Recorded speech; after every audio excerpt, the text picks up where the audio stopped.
آپ کے سامنے ہے کہ ایک خاتون ہائی کورٹ میں پیشی کے لیے آئی ہیں اور آج سارے اسلام آباد کی پولیس رینجر ایف سی یہاں پر تعینات ہے۔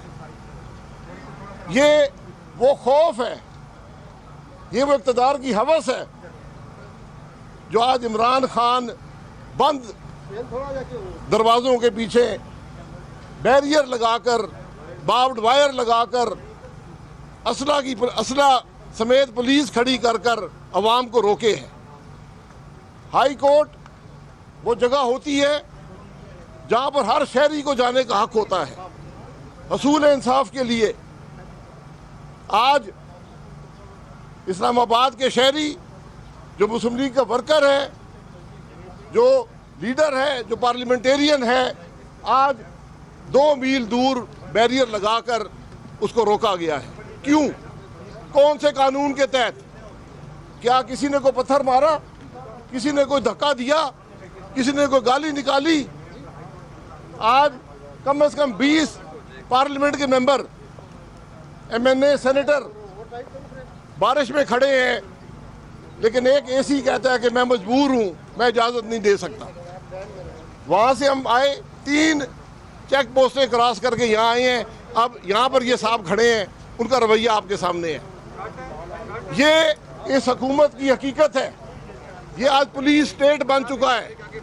آج میڈیا کو بات کرنے کی اجازت نہیں ہے۔ آج عوام کو دبایا جا رہا ہے۔ آج اس حکومت میں ہائی کورٹ کے اندر رسائی بند کر دی گئی ہے۔ یہ دنیا کے کسی ملک میں ممکن نہیں ہے۔ یہ صرف عمران خان کی حکومت میں ممکن ہے کہ ہائی کورٹ کے دروازے بند ہیں، انصاف کے دروازے بند ہیں۔ جب انصاف کے دروازے بند ہوں گے تو پھر انارکی آئے گی، پھر انتشار پھیلے گا۔ عمران خان ذرا کان کھول کے سن لو، یہ دروازے بند کرنے سے پاکستان کے عوام نہیں رکیں گے۔ یہ تمہاری کرپشن تمہیں، تمہاری حرکتوں کو انشاءاللہ اٹھا کر باہر پھینکیں گے۔